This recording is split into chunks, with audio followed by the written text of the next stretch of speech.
मेरी पत्नी को काम शुरू किए कुछ महीने हो गए थे और वह बहुत व्यस्त हो गई थी। हमारे बीच की नज़दीकी बिल्कुल कम हो गई थी। वह अब मुझसे बहुत कम बातें करने लगी थी। शाम को जब वह ऑफिस से आती तो बहुत थकी हुई नजर आती। उसका काम भी बढ़ गया था और अब वह मुझे पति का हक भी नहीं दे रही थी। धीरे धीरे मुझे चिड़चिड़ापन होने लगा। फिर एक दिन प्रिया अपनी ऑफिस की दोस्त अनु को घर लेकर आई। अनु खूबसूरत और जवान थी और उसे देखकर मेरी नजरें उस पर रह गई। अनु बहुत बातीनी थी और आते ही मुझे हाय हेलो किया। प्रिया ने बताया कि अनु अगली कॉलोनी में घर देखने आई है। अनु ने वहां एक घर भाड़े पर लिया और वह अकेली ही रही थी। अनु का स्वभाव मुझे बहुत पसंद आया।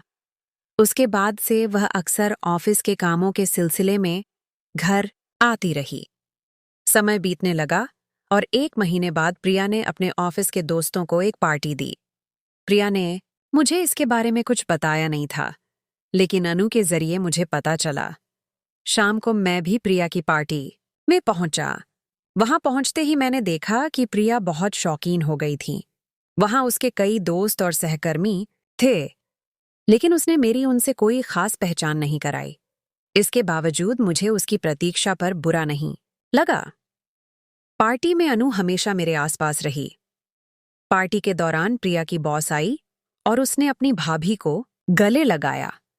मुझे लगा कि मैं पुराने विचारों का हूं, इसलिए मैंने इतना ध्यान नहीं दिया।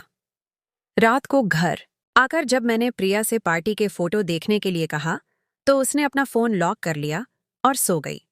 इसके बाद 2 दिनों में प्रिया का जन्मदिन आ रहा था। मैंने उसे खूबसूरत फूलों का गुलदस्ता देकर शुभकामनाएं दी और उसके लिए एक बर्थडे प्लान किया था। मैंने अनु को अपने घर बुलाया था ताकि वह घर की सजावट में मेरी मदद कर सके। प्रिया रात को 108 जय के लिए आज सर ओसा बजे घर आई, जबकि मैं उसकी राह देख रहा था। मैंने उसके लिए बेडरूम में एक सुंदर ड्रेस रखी थी और कहा, आओ तैयार हो जाओ, हम केक कट करने वाले हैं। लेकिन उसने कहा, आज मैंने बहुत से केक काट लिए हैं और मैं थक गई हूं, और वह कमरे में चली गई। कुछ देर बाद जब मैं कमरे में गया तो मैंने देखा कि वह सो गई थी। मैंने उसके लिए इतनी सजावट की और उसे इस बारे में कोई ध्यान नहीं था। मैं अपने कमरे से बाहर आया।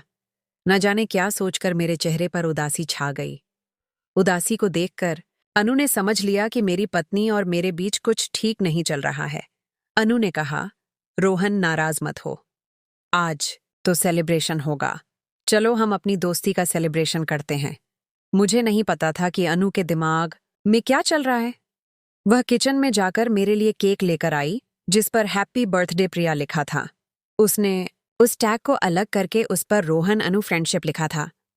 उसने मेरा हाथ पकड़कर वह केक काटा और उसकी आंखों में मेरे लिए कुछ अलग ही भावनाएं थीं।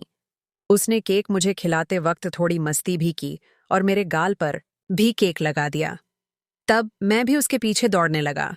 मैंने उसका एक हाथ पकड़कर उसे अपने पास खींच लिया, लेकिन जब मुझे एहसास हुआ कि मैं बहुत करीब जा रहा हूं, तो मैं तुरंत उससे दूर हो गया। रात काफी हो गई थी, इसीलिए मैंने उसे अपनी बाइक पर घर छोड़ने का फैसला किया। प्रिया को इस सब का कोई अंदाजा नहीं था। मैंने अनु को उसके घर छोड़ा तो गाड़ी से उतरते ही उसने कहा, रोहन, मुझे लगता है कि प्रिया तुम्हारे लिए सही नहीं है। तुम क्यों अपना समय बर्बाद कर रहे हो? मुझे अनु की बात पसंद नहीं आई, क्योंकि वह अपने दोस्त के पति की तरफ देख रही थी। मैंने उसके बोलने पर कोई रिएक्शन नहीं दिया और वहां से निकल गया। घर आकर मैंने देखा कि प्रिया पानी पीने उठी थी और कमरे में गई। मैं भी उसके पीछे गया और उसे उसके जन्मदिन का गिफ्ट दिया। मैंने उसके नाम का एक सोने का लॉकेट और सोने की चैन बनाई थी। मैंने अपने हाथों से वह चैन उसके गले में डाली। उसके बाद मैंने उसके साथ थोड़ा समय बिताने की कोशिश की, लेकिन वह मुझसे दूर हो गई और बोली, आज मैं बहुत थक गई हूं, बाद में बात करते हैं। और फिर वह सो गई। अब मेरा चिड़चिड़ापन बढ़ने लगा था। प्रिया ने जॉब में आने के बाद मुझे पति का हक भी नहीं दिया और वह मुझे समय देने को तैयार नहीं थी। क्या अब उसे पति की कोई जरूरत नहीं थी? अब लगभग 1 महीना हो गया था जब मैंने अपनी पत्नी के साथ समय नहीं बिताया था और प्रिया को इससे कोई फर्क नहीं पड़ रहा था। उसकी ऐसी हरकतों के कारण मैंने खुद को समझाने की कोशिश कि मैं अनु की तरफ क्यों आकर्षित हो रहा हूं। अनु हर 2-3 दिन में हमारे घर आती थी और वह मुझसे थोड़ी तीखी बात करती थी। अगले दिन सुबह जब मैं जॉब जाने वाला था, मैंने प्रिया से कहा, प्रिया, कुछ दिन की छुट्टी ले लो। मैं भी छुट्टी पर जा रहा हूं और सोच रहा हूं कि तुम्हारे साथ थोड़ा समय बिताऊं। प्रिया ने कहा, मैं छुट्टी नहीं ले सकती। ऑफिस में बहुत काम है। बॉस ने मुझे काफी काम दिया है। मैंने कहा, क्या तुम्हारा बॉस पिछले कुछ महीनों से तुम्हारे ऊपर ज्यादा काम का बोझ नहीं डाल रहा है? उस पर इतना आगे बढ़ने की जरूरत नहीं है, नहीं तो वह सब काम तुम पर ही डाल देगा। प्रिया ने कहा, जो लोग काम करने लायक होते हैं उनके पास ही काम होता है, और मेरे बॉस की नज़र में मैं काम करने के लिए योग्य हूँ। मुझे प्रमोशन और सैलरी में बढ़ोतरी चाहिए तो मुझे बॉस के सामने रहना पड़ेगा। मैंने उस पर गुस्सा नहीं किया, बल्कि उसकी काम के प्रति ईमानदारी को समझा। देखते देखते 1 महीना बीत गया। महीने की पहली तारीख को मेरा जन्मदिन था और मुझे पूरा विश्वास था कि प्रिया मेरे लिए कुछ सरप्राइज प्लान कर रही होगी। मेरे जन्मदिन की सुबह अनु मेरे दरवाजे पर फूलों का गुलदस्ता ले खड़ी थी। मेरी पत्नी ने उसे पहले ही बर्थडे विश किया था। मैंने अनु से पूछा, तुझे मेरा जन्मदिन कैसे पता चला? बिल्कुल तुम्हें। प्रिया ने बताया होगा कि दीप ने तुम्हारे जन्मदिन के लिए कुछ प्लान किया है। अनु ने मुस्कुराते हुए कहा, नहीं रोहन, मैं तुम्हारे सोशल मीडिया अकाउंट पर जुड़ी हुई हूं। वहीं से मुझे तुम्हारे जन्मदिन का पता चला। उस दिन प्रिया ने सुबह भी मुझे जन्मदिन की शुभकामनाएं नहीं दी थीं। शाम को अनु ने मुझे फोन करके 400 बजे घर बुलाया। मुझे लगा प्रिया ने मेरे लिए कुछ सरप्राइज प्लान किया होगा, इसलिए मैंने हाफ डे लेकर घर आ गया। अनु ने मुझे अपने घर बुलाया था। जब मैं वहां पहुंचा तो देखा कि अनु बिल्कुल तैयार थी। उसने छोटा सा ड्रेस पहना हुआ था जिसमें वह बहुत सुंदर लग रही थी। जैसे ही मैं अंदर गया, मेरे ऊपर गुलाब की पंखुड़ियां बिखेर दी गई थीं। मैं यह सब देखकर बहुत खुश हुआ। लेकिन जब मैंने अंदर देखा तो मुझे पता चला कि यह सब प्रिया ने नहीं, बल्कि अनु ने मेरे लिए प्लान किया था।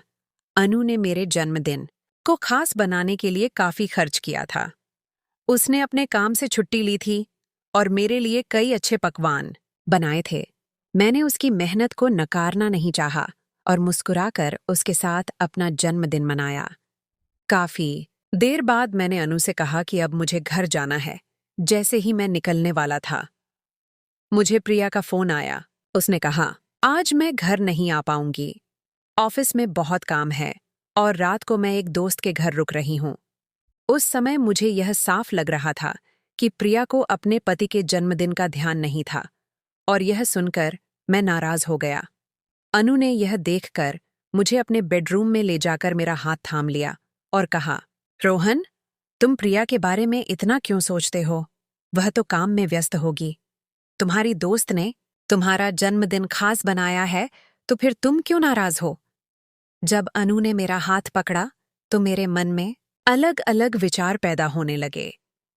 अनु वाकई सुंदर लग रही थी और मैंने उसे पहले कभी उस नजर से नहीं देखा था। अनु थोड़ी देर तक बोल्ड ड्रेस में मेरे सामने घूमती रही। तभी उसका मोबाइल नीचे गिर गया। ऐसा लग रहा था जैसे उसने जानबूझकर ऐसा किया हो। वह जल्दी से झुककर उसे उठाने लगी और अपने अनावश्यक अदाओं को दिखाने लगी। मैं एक पुरुष था और जब कोई महिला इतनी प्रकट रूप से सामने आई तो स्वाभाविक रूप से नजरें उस ओर खींची जाती हैं।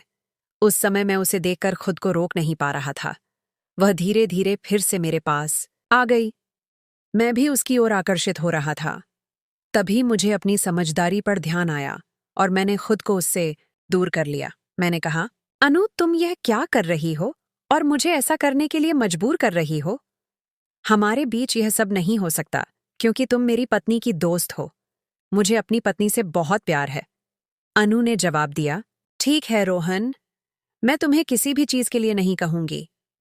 जब तुम चाहोगे तब तुम मुझसे बात करने आ सकते हो। अनु के शब्दों का मतलब मुझे बहुत अच्छे से समझ में आया। प्रिया ने अगले दिन घर आकर भी मुझे जन्मदिन की शुभकामनाएं नहीं दी थीं। मैंने खुद ही उसे बताया, प्रिया, कल मेरा जन्मदिन था और तुमने मुझे बर्थडे विश नहीं किया। उसने जवाब दिया, हाँ, जन्मदिन था तो क्या हुआ? जन्मदिन तो हर साल आता है। उसमें क्या खास है? एक पत्नी अगर एक साल अपने पति का जन्मदिन भूल जाए तो इसमें इतना बोलने की जरूरत है। मैंने प्रिया को ऐसा कुछ नहीं कहा था जिससे वह नाराज हो जाए। फिर भी वह मुझ पर चिड़चिड़ा गई थी। उसे शांत करने के लिए मैंने उसके करीब जाने की कोशिश की और उसके साथ समय बिताने की कोशिश की, लेकिन इस बार भी उसने मेरा हाथ जोर से झटक दिया। उस समय मेरे मन में एक अलग ही इच्छा जागृत हुई, लेकिन प्रिया ने मुझे खुद से दूर कर दिया, जिससे मेरी इच्छाओं का भंग होने लगा। प्रिया मुझे संतुष्ट नहीं कर पा रही थी, इसीलिए मैंने सीधे अनु के घर जाने का फैसला किया। मैंने उसे फोन नहीं किया और जब वहां पहुंचा तो रात के 9:15 बज रहे थे। अनु मुझे नाइट सूट में दिखाई दी, जो कि शॉर्ट था। वह बेहद खूबसूरत लग रही थी और मुझसे काफी जवान थी। जब मैं अनु को देख रहा था, शायद उसने मेरी नजरें महसूस की, इसलिए वह भीतर अपने कमरे में जाकर शॉल ओढ़ने लगी। उसने कहा, मैं अकेली रहती हूँ, इसलिए कभी कभी ऐसे कपड़े पहन लेती हूँ। आप अचानक आ गए, इसीलिए मुझे बदलने का मौका नहीं मिला। अनु बहुत शर्मा लग रही थी। उसने किचन में जाकर मेरे लिए पानी लाने की कोशिश की, तभी उसका पैर शॉल में फंस गया। शॉल उसके शरीर से फिसल गई और फिर से मेरी नजर अनु के ऊपर पड़ गई। जैसे ही उसने फिर से शॉल ओढ़ा, मैं उसके पास गया और कहा, अनु, तुम्हें शॉल ओढ़ने की जरूरत नहीं है, मैं तो तुम्हारा बेस्ट फ्रेंड हूं। मेरी बात सुनकर वह हंस पड़ी और मैं धीरे धीरे उसके करीब होता चला गया।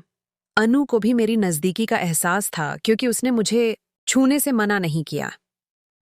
दूसरे दिन मुझे अनु का फोन आया। उसने मुझे तुरंत ऑफिस में बुलाया। आज तक प्रिया मुझे अपने ऑफिस में ले जाने के लिए कभी राजी नहीं हुई थी। अनु ने कहा, रोहन, ये बहुत जरूरी है, ऑफिस में आओ। मैं तुरंत प्रिया के ऑफिस पहुंचा। अनु मुझे कॉन्फ्रेंस हॉल में ले गई। जैसे ही मैं वहां पहुंचा, मैंने प्रिया का एक ऐसा नजारा देखा जो मुझे बिल्कुल चौंका देने वाला था। कल रात जब मैं प्रिया के करीब गया था, तब उसने मुझे दूर धकेल दिया था और इसी गुस्से में मैं अनु के पास गया था। अब मेरे मन ने अनु के साथ समय बिताने की अनुमति दी थी, लेकिन जैसे ही मैंने उसे छुआ, मुझे यह महसूस हुआ कि मैं प्रिया को धोखा दे रहा हूं। इस भावना के बाद मैंने तुरंत अनु से दूरी बना ली। जब मैंने प्रिया को देखा, वह पूरी तरह से शॉक में थी। उसने कहा, रोहन, तुम यहां कैसे आए? मैंने तुम्हें ऑफिस में आने से मना किया था। तुम बिना बताए यहां क्यों आए? तुम मेरे ऑफिस में अपनी इज्जत गिरा रहे हो। मैंने देखा प्रिया अपने कुछ सहकर्मियों के सामने मेरी बेइज्जती तो